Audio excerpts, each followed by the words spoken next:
When I was 24, I decided to get a vasectomy. This was in June of 2020 when the United States was in the throes of a pandemic. I'll tell my reasoning for wanting such a procedure, as well as how the vasectomy itself went. Buckle up.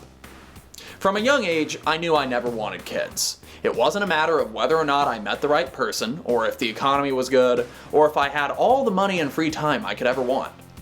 Kids annoyed me even when I was a kid. I'd watch movies and hear some whiny child in the middle of a scene and shout at the TV, "Shut up!" Every time I've gone to a movie theater and had the experience ruined by some kid misbehaving and ruining the movie, I'm reminded of why I got the snip. When you have kids, your life is on hold. Getting up early to get them ready for school, spending your money on them and not on hobbies and things that you enjoy, skipping going to meet friends, that way you can go to some birthday party. I like my hobbies too much to trade any of them for any of that. The typical parent life is not a life that appeals to me. Of course, this doesn't apply to everybody, but look at the typical parent life. Their relationships with their spouses are strained, they're in debt, and they're often tired and frazzled. They can't just go out and have fun, they can't see their friends, and they can't just sleep in. For at least 18 years, they're grounded. Many of them have given up on life and think their happiness has to come to an end just because they're parents. Generally, there's more on the line if you take a risk to change your station in life in a big way. Say if you quit a job or move somewhere. I wouldn't switch places with any of them. Ever. It doesn't matter how much money they have. On that same note, society has high demands on children and parents. Kids are always pressured to succeed. They're always being told to act like adults when they're constantly being reminded that they're not adults. People always scream at them for stuff that's out of their control. Most people romanticize childhood innocence. These people conveniently forget about all the miserable stuff that happened in their childhoods. I can tell you that my life got so much better when I left home. It's not even a contest. There were a lot of ways that adults treated me when I was a kid that if they were to do that to me as an adult, my response wouldn't be that nice. As a kid, I just had to put up with it. The pressure on parenting is a little different. See, I would hate having to interact with other parents. A lot of them I'd probably think are scum of the earth if their little Michaela didn't hang out with little David. But awards ceremonies, soccer games, birthday parties, that just doesn't sound like something I'd want to sacrifice one of my concerts for. Look, I love my hobbies and social life too much. I'm sure a lot of people have done a fine job balancing all of that with family life, but it isn't something that I want to have to do. It's easy for celebrities. All they have to do is hire nannies. But what if you don't have big money? It can cost hundreds of thousands of dollars to raise a child. From pregnancy to college, you'll be buying less guitars and synths. You'll be buying them birthday presents, the hot new video game consoles, paying for babysitters, a Sweet 16 car, putting them in good schools, college funds. That all adds up. Even having to buy a bigger home so they can have their own room to sleep in, that's a big expense. And with the way the world has gotten with systemic problems, climate and resource issues, and general horrible things happening, why would I want to subject anybody to having to live through all of that? Jobs are going to be replaced by automation, and having more children means cheap labor for whatever jobs they do happen to find. Children fuel the capitalist machine. And as long as you're alive, you're going to pollute and produce waste. There's just no avoiding it. But less people would be better for the environment. Having children to me symbolizes a loss of freedom. You lose your money, your ability to do whatever you want, your focus on yourself. A lot of people want children for selfish reasons. They want to see themselves when they were younger. They want to correct the mistakes of their parents. They want to feel like they're making some big contribution to the world. Or they just want the hallmark moments like tossing a ball, Christmas mornings, seeing their kids at recitals, winning trophies, but they don't think about all the mundane and menial stuff, like going to the doctor, long grueling drives to grandma's, teachers' meetings. Some people have kids just because they're bored out of their minds, but often it's because it's what society expects of them. The church, the family, whatever media they're consuming, a lot of institutions out there tell people how to live their lives. They think life for everybody is a one-size-fits-all straight path. Some people just want others to be as miserable as they are because misery loves company. and that's why you get so many aggressive responses from people when you tell them you don't want children. They just can't fathom the idea that someone could choose to take steps to not have to live life with the stress that some people do. And think about this, anybody can have a kid. Your age or living arrangements, how able you are, what the government says, if you're a drug addict, if you're a criminal, or if you have some life-debilitating health issues, none of that matters. Anybody can have a kid. Even the worst people you can imagine have offspring. Let that sink in. Scary, isn't it? But society has a lot of things wrong when it comes to having children. Choosing to have them and choosing to make your life harder doesn't make you a stronger person, and it doesn't make you more responsible. There are all sorts of silly arguments for having kids.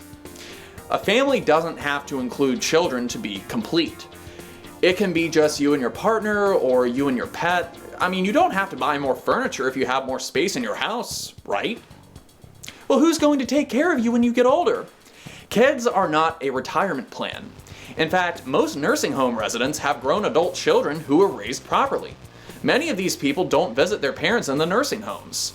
Also, if you stay healthy and in good shape, you can likely take care of yourself. Just exercise, take vitamins, take the proper medications, and you're good to go.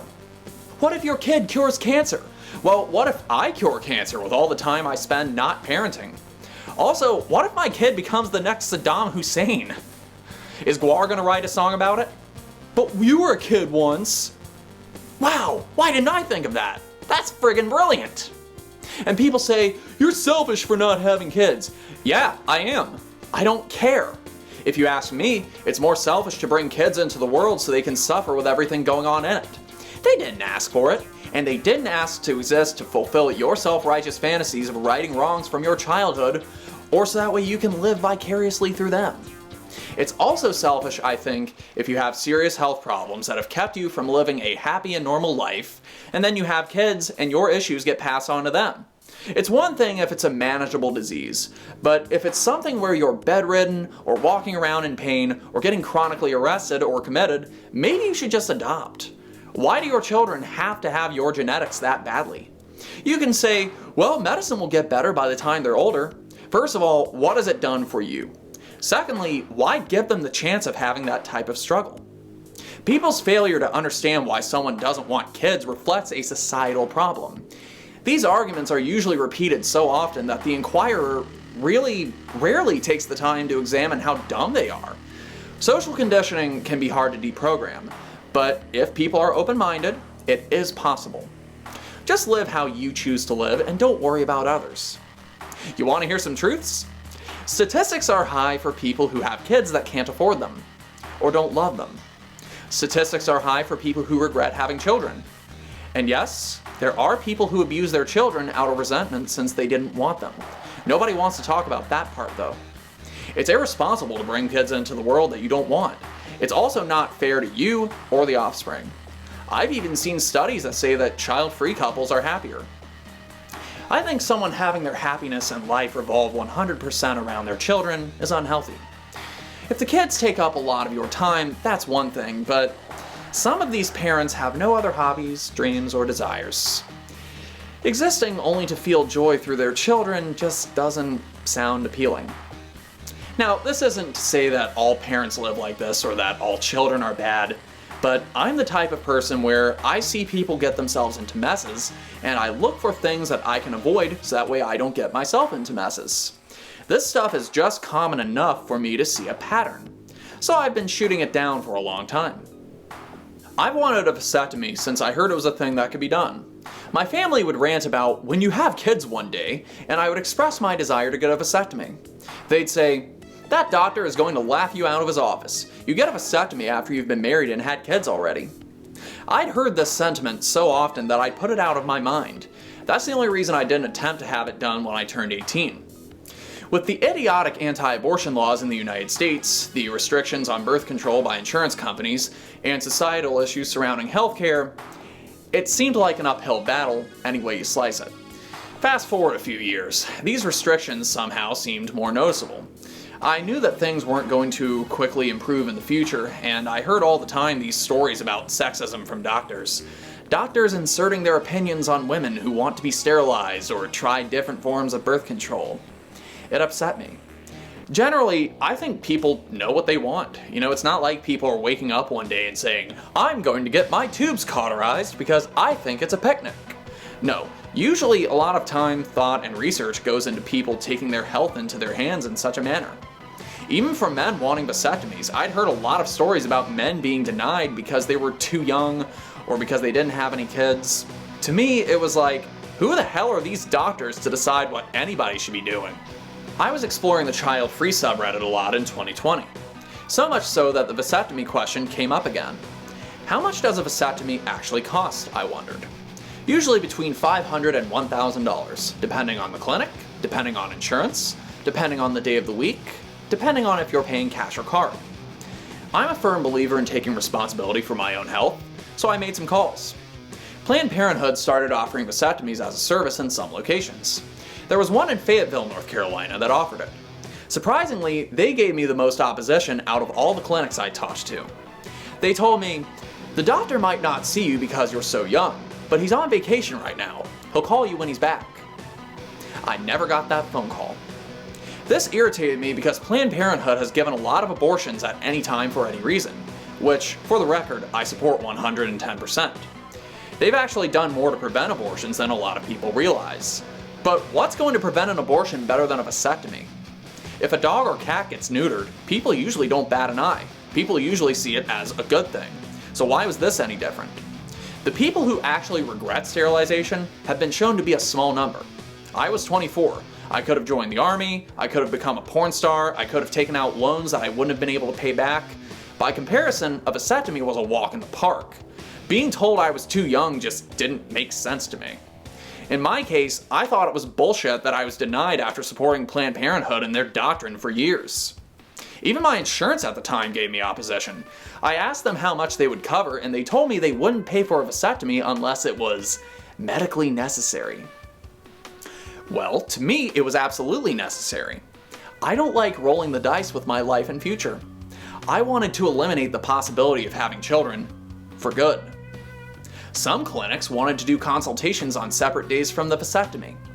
The problem was that sometimes, even after paying for the consultation, they could still turn you down for the vasectomy if they didn't think you were qualified, whatever the hell that was supposed to mean. I thought it was ridiculous. I wasn't going to give anybody my money just so that way they could tell me no. I thought that was stupid. Unfortunately, COVID made it so that way elective surgeries weren't being performed in North Carolina for a while. I stayed with my then girlfriend in Georgia following the shutdowns, and eventually clinics were slowly opening back up and they could take patients under careful circumstances. The Childfree subreddit had a list of child-free friendly doctors for anyone who was searching. It was an excellent resource. I found Atlanta Vasectomy Center in Marietta, Georgia. They had a waiting list, but they could see me in June. Out of pocket, it cost me $700. That's a lot cheaper than a college fund, don't you think? While waiting for the day to come, I was going on YouTube looking up tons of videos on the procedure, what to expect, best ways to recover, etc. Seeing videos of surgeries makes a lot of people nervous, but for me, as long as I know what I'm getting into, I'm fine with whatever operation I'll go through. I did the same thing before I had my wisdom teeth pulled. I watched a ton of videos on how it would be done. The consultation and operation with Dr. Perlow was in the same morning, June 5th, 2020. I remember the day. With COVID regulations, they only allowed one patient at a time into the office. Dr. Perlow called me into the operation room and he asked me some questions. Have you read the literature on our website? Yes. How old are you? 24. Are you married? No. Do you have kids? No. Are you with anyone? Yes. What does she think about this? She supports it. Have you talked to your parents about this? Yes. I lied my ass off about that. And then he sat up and he said, what do they think about this? They're happy that I'm taking my health into my own hands. Okay, great. If you will get undressed and watch this video, I will be back in a few minutes. It was he and his assistant doing it.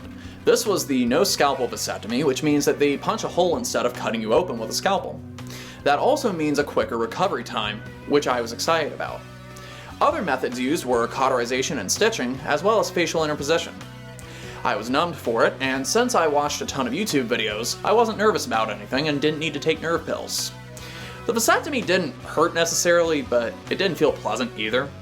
However, the cauterizing tool the assistant was using accidentally touched an area that wasn't numb for about 1/10 of a second. That made me jump up and scream. But that was as far as it went concerning actual pain. It wasn't really that big of a deal.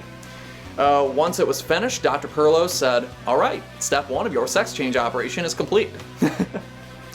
Recovery was easy for me. You're not supposed to exercise or exert yourself too much after a vasectomy. So I sat in bed for a couple days, and later on I went back to get checked. I got the news that I was sterile in September, and I had a nice dinner to celebrate. Years later, I can say that there were no complications and there was no loss in feeling. It kind of baffles me how many men are opposed to the idea of having this done. Some people think insane bullshit about what it says about their masculinity if they get snipped. There's also crazy commentary from people who don't actually know what a vasectomy entails. I'll give you a hint. It's not castration. I've even heard crazy excuses from men who don't want kids. It's really not a big deal. Also, the risks for complication are low, especially if you're being operated on with the no scalpel method. It's an extremely effective form of birth control, with the chance of pregnancy in the first year being less than 1%. One nice thing about getting a vasectomy is that it weeds out potential partners who aren't serious when they say they're child-free. I'll also always know that my future is safe no matter who I end up with. See, I believe that both parties have equal responsibility for the outcome if a pregnancy occurs. In my case, I don't have to take any pills, and I don't have to throw off any of my chemicals or hormones. Of course, there are other methods of birth control that are effective, but with this, I don't have to worry about what somebody else may or may not have done. For the rest of my life. It's a nice feeling. Do I recommend it? Absolutely. The risk for failure and complications is extremely minor, it's not an invasive surgery compared to other options, and it's cheap. Let me put it this way. $700 was a small price to pay for a lifetime of peace of mind.